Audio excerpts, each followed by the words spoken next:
Oriental higher secondary school Mirzapur Ahmedabad में फिर एक बार आपका स्वागत है।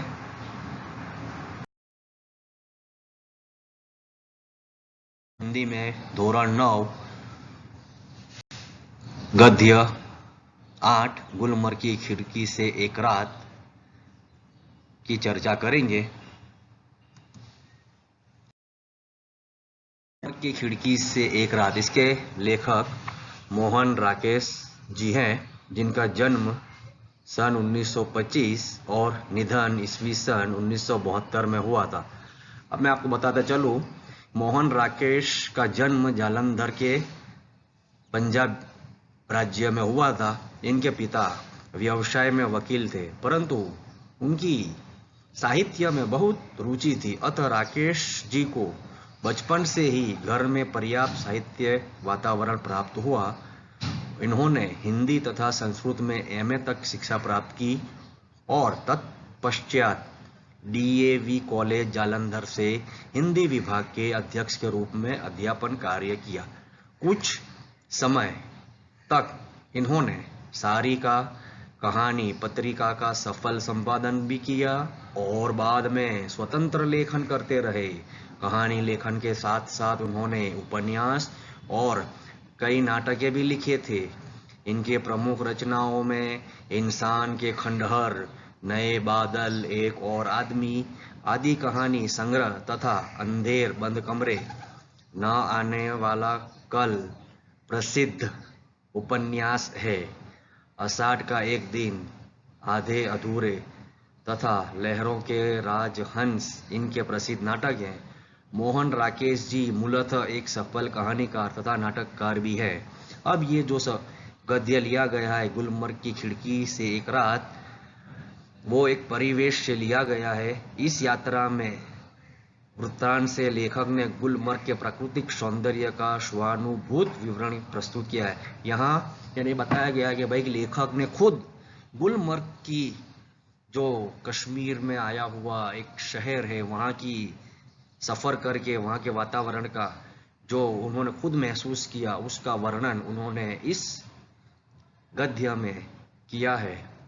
गुलमर्ग की एक रात का जो सौंदर्य कभी भी भुलाया नहीं जा सकता। उन्होंने खुद एहसास कर गया कि वहाँ किस तरह की ये मंजर देखने को मिलते हैं, जो खुले मैदान है और जो बर्फीले जो पहाड़ है, वो सब का वर्णन उन्होंने इसमें किया गया है। हम अब आगे सबक समझेंगे। कुछ जगहें होती हैं जिन्हें आंख एक बार देखती है तो चौंक उठती है। अब जो कहते हैं भाई, कुछ जगह ऐसी होती हैं जिन्हें आंखें एक बार देख लेती है तो चौंक उठती है और फिर धीरे धीरे परिचित होकर उदासीन हो जाती है। गुलमर्ग ऐसी जगह नहीं। अब वो बताते हैं भाई, कुछ ऐसी जगह ऐसी होती है जिसको देखकर इंसान की आंखें चकाचौंध हो जाती है, परिचित हो जाती है, मगर गुलमर्ग ऐसी जगह नहीं है। वे जब पहली बार गुलमर्ग गए, अब यह लेखक खुद कहते हैं कि भाई वो जब पहली बार वहाँ गुलमर्ग गए तो मुझे वहाँ कुछ भी असाधारण नहीं लगा। ना उन्हें पहले कुछ भी असाधारण नहीं लगा। एक खुला सपाट मैदान, देवदार के घने झुरमुट, और बस तब मैं घंटे भर में सारा गुलमर्ग देख आया। यानी जब वो पहली मर्तबा गए तो कह रहे थे भाई उन्हें ऐसा कुछ भी वहाँ असाधारण जैसा नहीं लगा। सपाट मैदान, देवदार के वृक्ष वगैरह ऐसा लगा, मगर बाद में महीनों वहाँ रहने पर एहसास हुआ। फिर कुछ दिनों के बाद वहाँ दोबारा जाते और महीनों तक वहाँ रहते हैं तो उन्हें एहसास हुआ कि वाकई अगर कुछ जगह ऐसी है तो गुलमर्ग है। जब पहली बार तो क्या, बाद में भी कभी उस स्थान को पूरा नहीं देख पाया, उसे पूरा कभी देखा ही नहीं जा सकता। शायद ही कारण है कि गुलमर्ग में रहकर वहाँ के साथ व्यक्ति की आत्मीयता धीरे धीरे इतनी गहरी हो जाती। अब वो बताते हैं कि भाई जब वो शायद ही कोई ऐसा कारण होगा कि गुलमर्ग में रहकर वहाँ के लोगों की वो आत्मीयता बताते हैं, यानी गहरी उन लोगों से मित्रता बनती जाती है। वह अपने को भी उस सपाट मैदान के एक हिस्से के रूप में ही देखने लगते हैं। कांपती थी, अब वो बताते हैं भाई वहाँ का मंजर कैसा होता है कि भाई कांपती तितलियां, उठते बादलों और बर्फ से चमकती पहाड़ियों को तरह। दूसरी ओर वो पूरा विस्तार जिसमें वह स्वयं भी रहता है। यानी बताते हैं भाई वहाँ ऐसा मंजर नजर आता है कि पूरी बर्फ बर्फीली पहाड़ियां और चमकते नजर मंजर आता है, उसे अपने में समाया सा लगता है। सूर्योदय और सूर्यास्त दोनों संध्याएं, घना कोहरा, पीली धूप और सब कुछ। इसलिए जब व्यक्ति गुलमर्ग से चलता है तो एक एहसास होता है वो अपने से ही बिछड़ने का, अपने उस रूप से जो कितना परिचित होते हुए भी सदा परिचित बना रहा जाता है। अब यहाँ बताते हैं कि भाई जब यानी कोई भी सब व्यक्ति जाता है वहाँ पर तो उसे एक एहसास हो जाता है कि भाई गुलमर्ग एक ऐसी जगह है, जब उसे उसको वहाँ के माहौल से उसे परिचित हो जाता है। आगे देखेंगे हम अब गुलमर्ग में सपने फूल बनकर उठते हैं। यहाँ कहता है भाई गुलमर्ग में सपने, जो इंसान के जो सपने हैं वो फूल बनकर उठते हैं। वो वहाँ का मंजर देखते ही उसके अंदर दिल में एक ऐसा एहसास लगने लगता है कि भाई वो मंजर क्या है। हरियाली के आर पार, लाल लाल छतों के ऊपर, आकाश में आंखें मुग्ध होकर देखती रहती है ना। वो बताता है भाई चारों तरफ हरियाली छाई हुई होती है और लाल लाल छतें, यानी लाल जो पुष्प होते हैं, फूल होते हैं, वो छतों पर गिरकर पूरा ऐसा वातावरण पैदा, खुशनुमा वातावरण पैदा कर देते हैं। मुग्ध आंखें, और वो ऐसा वातावरण देखकर आंखें मुग्ध हो जाती है और फूलों में नए नए रंग भर जाते हैं। यानी कहता है भाई फूलों में वहाँ का जो मंजर देखकर नए नए रंग भर जाते हैं, वातावरण में नई नई कोमल फूट आती है। यानी यहाँ बताता है भाई वातावरण वहाँ का ऐसा सुंदर वातावरण, नया रम्य वातावरण हो जाता है कि जो फूल और पत्तियों में नई नई कुंपलें फूट जाती है। हर क्षण एक नए अनुभव, नए रोमांच की सृष्टि होती है। बताता कहता है कि भाई वहाँ एक नया रोमांच नजर आता है। बादलों के पोर्टिको यानी बरामदे ने खुले हुए जगह, जो बादल के ऐसे खुले हुए पोर्टिको के नीचे लोग बाहें फैलाए घास पर बैठे। यानी कहता है भाई बादलों के साये में नीचे खुले बैठे हुए हैं, घासों के ऊपर बैठे हुए हैं। दूर दूर तक सैलानियों की पंक्तियां घोड़े दौड़ाती नजर आती है। कहता है जब सैलानी यानी जो वहाँ की सफर करने आते हैं वो घोड़ों पर घोड़े सवारी करते हुए पंक्तियां कतार लाइनों में नजर आती है। रंगों के कुछ बिंदु हरियाली के पट पर जहां तहां छिटकते हैं। यानी कहता है कि भाई रंग, यानी चारों तरफ हरियाली, कोई तरह का हरा रंग या सब्ज रंग, गुलाबी रंग, नीला, सफेद, बर्फ का रंग वगैरह, यानी चारों तरफ रंगीली छा जाती है। रंगों के कुछ ऐसे छा जाते हैं, रंगोली जैसे बन जाती हो। सहसा प्रकाश से नन्ही नन्ही पारदर्शक बूंदे पड़ने लगती है। और वो बताता है भाई जो बारिश, बर्फ की जो बूंदे झाड़ पर रह जाती है वो पानी के स्वरूप में नीचे टपकती है और पारदर्शक इतनी साफ होती है कि जैसे आपके हाथ में आए तो उसे आपको लगा कांच जैसा दिखता हो। रंगीन बिंदुओं का पूरा विस्तार एक बार सिहर जाता है, यानी खूब जो रंगीन बिंदु छा जाते हैं, बारिश के जो बूंदे, बर्फ के पानी की बूंदे चारों तरफ छा जाती है। ऐसा लगता है कि भाई रंगीन कलर छा गया हो चारों तरफ और अपने को समेटने लगता है। हरियाली का सपना कुहासे के फूल में बदल जाता है। कुहासा यानी एक तरह का वहां का फूल, जो एक सुंदर फूल होता है जो वहां छा जाता है और उसकी तरह सुंदर वातावरण पैदा हो जाता है। मैदान सुरमई आभा, सुरमई यानी लाल कलर का, आभा यानी छा जाता है, बिल्कुल ओढ़ लेता है। अब चारों तरफ धुंध ही धुंध, यानी बाद जो बर्फ रुकने के बाद जो धुंध छा जाती है, ऐसा चारों तरफ धुंध हो जाती है और बेबस होकर फैली पगडंडियां, यानी रास्ता जो चलने का, पतली पतली नरम बाहें, जब तक बादल बरसेगा बाहें फैली रही हैं। बता दें ये मैंने वहाँ का ऐसा मंजर पेश करता है सामने कि चारों तरफ ऐसा खुशनुमा मंजर हो जाता है। बाहें फैली रहेंगी ऐसी ही कोमल, विस्मुत और निढाल। आगे देखेंगे सूरज चमकेगा तो फूल में से नया सपना जन्मे। अब यहाँ बताते हैं जब जैसे सूरज निकलेगा तो फूल में से एक नया सपना जन्मे। जब कली में से फूल बनकर खिलता है तो जैसे ऐसे ही तरह मनुष्य के मन में से भी एक सपना बनकर निकलेगा। आकाश में बादलों के नन्हे नन्हे दीप इधर उधर भटकते फिरेंगे। अब यहाँ कहता है जैसे सूरज निकलता है तो आकाश में बादलों के नन्हे नन्हे ऐसे द्वीप यानी टापू के आकार के जो बनकर फिरते हैं वो ऐसे नजर आते हैं। भेड़े और बकरियों के रेवड़ यानी झुंड, घेटे और भेड़ यानी घेटे, और घेटे और बकरियों के झुंड पगडंडी जो रास्ता चलने का वहां से पसार होते हैं। या टेक जाते हैं या रुक जाते हैं, दिन तब रात की प्रतीक्षा करता सा प्रतीत होता है। और जैसे दिन पूरा होता है और वो रात होने की प्रतीक्षा यानी इंतजार करता है, रात आए। अब वो कहता है भाई रात का मंजर बताते हैं, भाई रात आएगी तो सब कुछ खामोश हो जाएगा। मैदान को वह खामोशी भी जो दिन में समय इतनी वाचाल हो जाती है। यानी कहता है भाई रात आएगी, पूरा जो मंजर, जो दिन का मंजर है, जो सैलानी जो वहाँ घूमते हैं, चारों तरफ घासों में बैठे हुए नजर आते हैं, वो तब भेड़ और बकरियों की जो कतार वगैरह जो चलती है, वो सब जैसे ही संध्या या रात होती है तो बिल्कुल शांत हो जाती है, ऐसा कहता है। आगे देखेंगे गुलमर्ग की वह रात। अब यहाँ बताता है रात का जो मंजर उसके सामने आया, जो वो होटल में रुका होता है और जो उसको देखता है खिड़की में से कि रात का मंजर कैसा उसके पास आता है, तो बताता है कि भाई गुलमर्ग की वो रात मुझे कभी नहीं भूलेगी। यानी वो उसने कि रात को एक ऐसा भयानक सा तूफान वगैरह सा रात को देख लिया था, तो कहता है उसे सदा याद रहेगी। यहाँ लेखक ने इस गद्य में खुद वहाँ जो गुलमर्ग गया था तो उसने खुद ने अपना यहाँ विवरण किया है और जो वहाँ के हालात जो प्रस्तुत किए हैं वो बताया गया है। पहली मर्तबा जाकर देखता है तो उसे कुछ भी असाधारण सा जैसा लगता है, मगर जब वो दूसरी मर्तबा जाता है और वहाँ जाकर देखता है तो उसे बिल्कुल एक एहसास होने लगता है कि भाई वाकई अगर गुलमर्ग में कुछ है तो जरूर कुछ है जो इंसान को यहाँ खींच लाता है।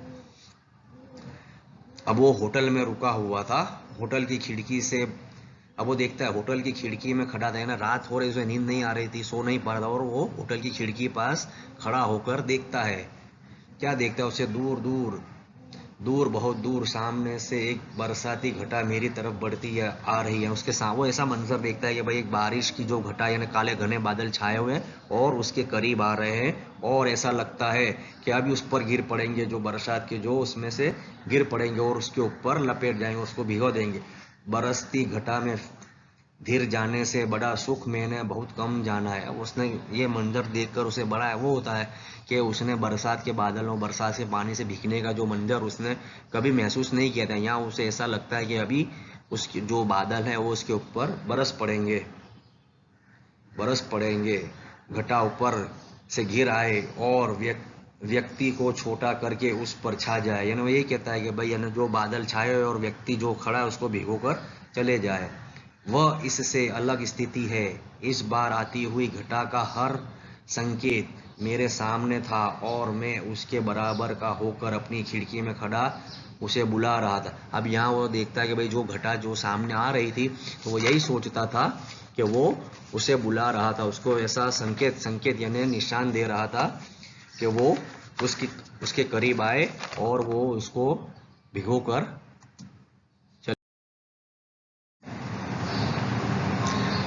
तुझसे कमजोर नहीं हूं मैं, तुझसे कमजोर नहीं हूं। हवा तेज थी, यहाँ कहता है भाई अब उससे कमजोर नहीं था वो, हवा तेज थी मगर घटा तेजी से नहीं बढ़ रही थी। यानी जो रुक गई थी उसको ऐसा एहसास हो रहा था कि भाई जो घटा छाई हुई है वो रुक गई और उसकी ओर आ नहीं रही है।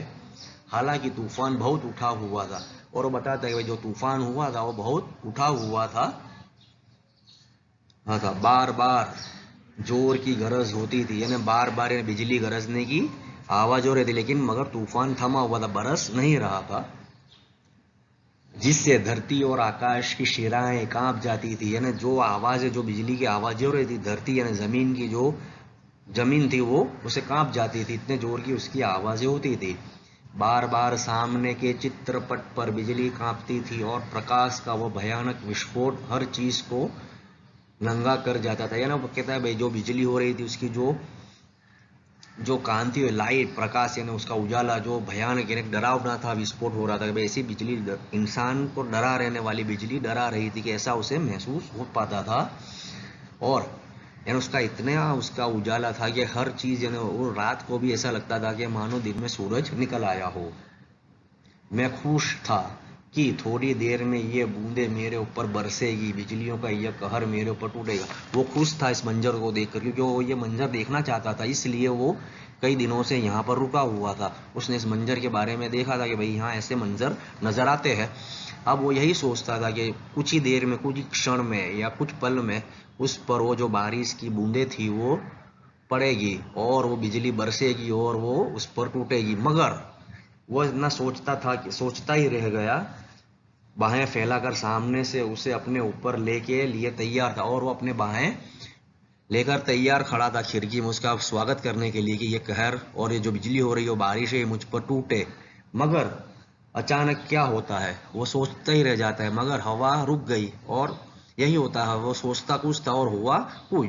अचानक हवा रुक गई, बढ़ता हुआ तूफान जहां का तहां ठिठक गया। यानी जो तूफान उठकर आया हुआ था, उसके करीब आया था, वो ऐसा महसूस करना चाहता था, तूफान को अपने पास बुलाओ करना चाहता था, मगर ऐसा नहीं, ठिठक जाना यानी रुक गया